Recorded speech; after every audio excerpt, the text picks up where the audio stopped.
Ya. Nah, maka 2 ekor babi yang memiliki sel kanker itu dikasih makanan habatus sauda. Ya, dikasihkan black seed katanya, black seed dalam bentuk biji. Jadi dicampur dalam makanannya karena babi apa aja pasti dimakan. Ya.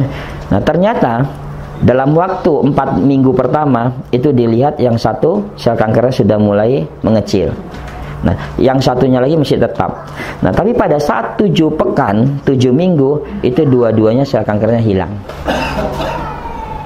Ya, jadi banyak sekali jamaah kita atau pasien-pasien kita yang mengeluh, Ustaz saya kena kanker.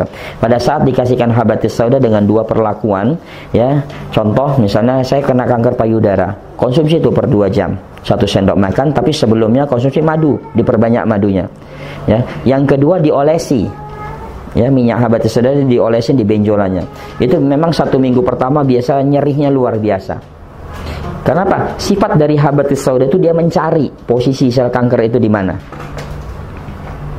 Ya, sel kanker itu dicari, dikejar sama dia. Tapi ketika fisik kita tidak kuat, maka mereka akan bersinggungan mana yang lebih kuat. Seperti pesan dari seorang sahabat Nabi tentang jin. Ya, seorang sahabat Nabi mengatakan bahwa sesungguhnya jin itu takut kepada kalian. Ini sama dengan penyakit. Ya, sebagaimana kalian takut sama dia. Ya. Jadi sesungguhnya jin itu takut kepada kalian sebagaimana kalian takut sama dia. Jadi sama-sama takut. Nah, begitu juga ketika habatus sauda ini masuk ke dalam tubuh, dia mulai membenahi, tapi ternyata fisik kita lemah. Ya, akhirnya sel kanker ini malah lebih ganas untuk menyerang. Ya, maka dengan cara apa? Dia menunjukkan dirinya, munculkan benjolan lebih besar lagi, walaupun kondisi dalamnya dia kritis. Ya, jadi ini harus diperhatikan. Bagi penderita kanker, ya, atau tumor, ketika dia mengkonsumsi habatus sauda, biasanya benjolannya pertama akan bertambah besar. Tapi ingat, akar-akarnya mulai keangkat. Ya, akar-akar sel kanker itu terangkat, maka dia memunculkan untuk apa? Supaya mendropkan fisik seseorang. Ya, akhirnya kita putus asa, wah nggak ada perubahan. Nah, dengan tidak ada putus asa, dia ada kemampuan untuk membuat jaringan baru. Ya, jadi ini yang harus kita pelajari. Jadi sel kanker ketika kita mengkonsumsi habatus sauda itu akan menonjolkan dirinya, menandakan sebenarnya kondisi di dalamnya sudah kritis. Ya, tapi dia pintar untuk mengelabui si pemilik kankernya. Ya, atau yang dia tumpangi. Bagaimana orang yang ini supaya putus asa, akhirnya sedih, terus ditambah benjolannya. Nah, dengan dia sedih, maka ada kesempatan dia untuk mengembangkan jaringan-jaringan baru. Ya, jadi ini yang harus kita waspadai.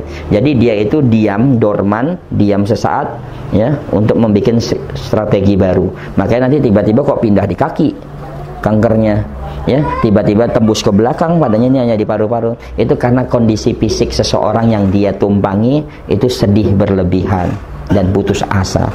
Ya, jadi sel kanker itu berbanding terbalik dengan sistem imun kita. Ya.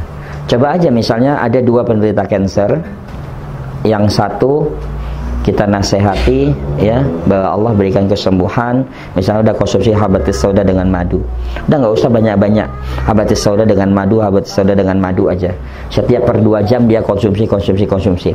Nah, tapi kita motivasi, ya, bahwa penyakit itu Allah yang berikan dan Allah akan menyembuhkan bagi orang yang sabar dan ikhlas, dan doa-doanya itu akan terbangun sistem imun dan sel kanker bisa diam. Tapi yang satu kita biarkan, ya, walaupun stadium yang satu misalnya stadium 4, stadium 3, nah yang ini udah stadium lanjut, tapi kita lihat dalam 1 bulan. Nah, yang stadium 3 ini dengan dia nangis terus, itu lompatannya cepat. Ya, nah makanya habatus sauda ini bisa menghadang, tapi harus bekerja sama dengan fisik seseorangnya. Ya, jadi jangan khawatir misalnya saya punya miom Ustaz, saya punya kista. Nah, coba aja nangis terus pasti cenut-cenutnya jalan. Ya, saya punya kanker Ustaz, udah nangis saja terus pasti tambah besar. Ya.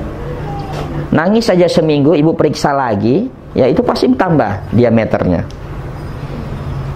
Ya, begitu juga misalnya Ustaz, saya ada kanker payudara di jam 12 sama di jam 3 misalnya, hanya 0,8. Tapi pada saat dokter mengatakan itu kanker, langsung kita stres berat, minggu depan periksa lagi pasti naik jadi 1. Ya, pasti naik jadi 1, sekian. Nah, gara-gara kita stres.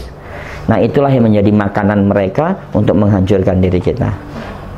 Nah, makanya kenapa dikatakan kita tidak boleh bersedih, ya, tapi kita harus bertobat kepada Allah. Dengan kita bertobat itulah akan mengembalikan sistem imun.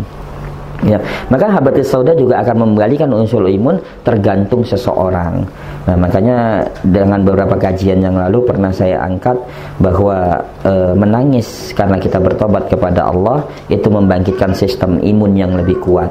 Maka di Amerika itu dibuatlah komunitas menangis bersama untuk mengatasi penyakit pada pencernaan. Jadi kanker kolon, ya, itu bisa diatasi, ya, dengan kita bertobat dan menangis dan mengakui kesalahan kita. Ya, jadi kajian yang lalu saya pernah angkat tuh, mungkin banyak yang belum tahu bahwa wanita itu menangis dalam 1 tahun itu 77 kali. Ya, laki-laki itu menangis dalam 1 tahun itu 17 kali. Nah, makanya wanita itu jarang kena penyakit pada kolonnya, ya, pada ususnya. Tapi laki-laki paling banyak terkena. Nah, makanya menangis bukan karena kita dikejar-kejar utang atau bukan karena berantem, ya, tapi menangis karena kita bertobat kepada Allah, itulah yang bisa menyembuhkan. Ya, makanya orang malam sholat tahajud menangis, paginya itu segar, fresh, seperti ada energi baru. Tapi orang mau tidur berantem dan menangis, bangun paginya pasti badannya sakit semuanya. Nah, makanya respon tubuh kita. Ya, kita kembali kepada habatus sauda. Ya, habatus sauda ini banyak sekali manfaatnya. Ya, jadi kalau kita urut satu persatu tidak akan selesai, ya, karena dia juga punya zat aktif, ya, kurang lebih dari 100 dia punya kimia aktif, ya, yang baru diteliti itu hanya 23 kimia aktif, dan salah satunya uap habatus sauda ini menjadi makanan para astronot. Jadi orang itu bisa kenyang dengan menghirup uap habatus sauda, ya, karena nutrisinya sangat tinggi. Ya, nah habatus sauda ini juga bisa dijadikan, nah, kalau misalnya kita mau membersihkan polip dalam hidung, ya, ini bisa selain dihirup ditetes. Ya, memang nyerinya luar biasa, bahkan dia akan menguatkan limpa sehingga slime nanti keluar banyak. Ya, jadi bikin program, ya, seminggu sekali coba detoksifikasi saluran pernapasan. Ya, kalau kemarin caranya dengan tarik napas pagi, buang, sholat tahajud, ya, untuk mengaktifkan paru-paru kita. Nah, tapi juga membersihkan reak-reak atau slime yang ada di saluran pernapasan, itu tetesin mau tidur, 1 tetes atau 2 tetes kanan kiri. Nah, besok pagi itu langsung banyak keluar. Ya, jadi encer, ya, slime-slime kita yang ada di tenggorokan dan yang ada di posisi limpa, ya, limpa akan mendongkrak sehingga nanti slime itu keluar banyak. Ya, jadi dia menguatkan limpa. Jadi limpa yang dingin yang biasa disebabkan karena banyak kotoran, banyak toksin, maka dengan masuknya habatus sauda dia bisa menghangatkan. Nanti beda, biasa banyak kotoran yang keluar. Jadi sehingga ketika kita flu itu bersih keluarnya. Ya, itu habatus sauda bisa dijaga. Nah, habatus sauda juga yang minyak terutama ini juga bisa untuk membunuh kutu di kepala. Nah, ini terutama nih para akhwat nih, ya, karena anak saya sendiri itu kutunya banyak. Ya, yang paling besar kalau pulang dia dari pesantren pasti wah diseritin, saya paling seneng karena milihnya enak. Nah, jadi kalau dia mau tidur kasih minyak habatus sauda, kalau ada penutup kepala untuk dia tidur, ya, nanti pagi dibuka di kepala itu penuh habatus sauda. Bukan dengan kutu. Nah, telur-telur kutunya nanti mati semuanya. Ya, jadi kalau kita serit itu keluar semuanya udah bersih. Ya, jadi malam hari biar sakau tuh kutu, ya kan, karena dia kena habatus sauda dia nggak kuat, nanti keluar. Jadi nanti di bantal itu banyak, di spray itu banyak, keluar semuanya. Ya, jadi dia juga bisa membunuh, ya, atau mematikan kutu. Nah, yang kedua untuk di rambut, dia tadi sudah menguatkan akar rambut, ya. Udah gitu juga membersihkan ketombe, ya, untuk habatus sauda. Nah, secara fisik tadi untuk ibu-ibu hamil dia untuk untuk menghasilkan kualitas ASI yang baik. Jadi tidak ada lagi nanti sudah mengkonsumsi habatus sauda, Ustadz pas lahiran ASI saya tidak ada. Nah, kalau sudah diprogram pada saat 5 bulan mengkonsumsi habatus sauda, biasanya pada saat lahiran itu penuh ASInya. Asinya penuh. Jadi nggak perlu lagi pas lahiran cari daun katuk segala macam, itu udah cukup dengan habatus sauda. Tapi kalau mau ditambah daun katuk boleh. Karena Imam Bukhari mengatakan bahwa herbal yang ada di sekitar kalian atau kebiasaan yang kalian lakukan itu adalah obat juga yang dibutuhkan oleh kalian. Ya. Jadi tadi sama dengan pengalaman Pak Herman ya. Tadi dengan itu berbeda-beda. Misalnya kalau Pak Herman tadi minum ya air yang di suhu ruangan aman. Tapi bisa jadi nanti Pak Herman ngasih tahu ke Ahyadi, coba minum, nggak bisa, saya anyang-anyangan. Karena kebiasaan membentuk itu. Ya, orang yang biasa sarapan bubur, ya disuruh udah sarapan kurma aja sebagaimana dengan Nabi, tidak bisa. Jadi merubah kebiasaan itu butuh waktu panjang, ya butuh waktu lama. Maka dikatakan oleh Imam Bukhari, ya lakukanlah kebiasaan baik yang sudah kalian lakukan, ya untuk merubah itu semuanya maka butuh waktu yang panjang. Jadi kita tidak bisa juga udah pagi makan kurma saja. Wah itu butuh 3 bulan untuk membiasakannya. Baru nanti kurma sudah menjadi biasa. Nah tiba-tiba kita ganti lagi, misalnya pagi jadi gandum. Nah 3 bulan lagi mengulang lagi supaya biasa. Ya, jadi otak kita merespon itu setelah 3 bulan. Ya tubuh kita juga merespon kebiasaan itu juga 3 bulan. Ya, makanya mau belajar 3 bulan itu menentukan dia kuat apa tidak.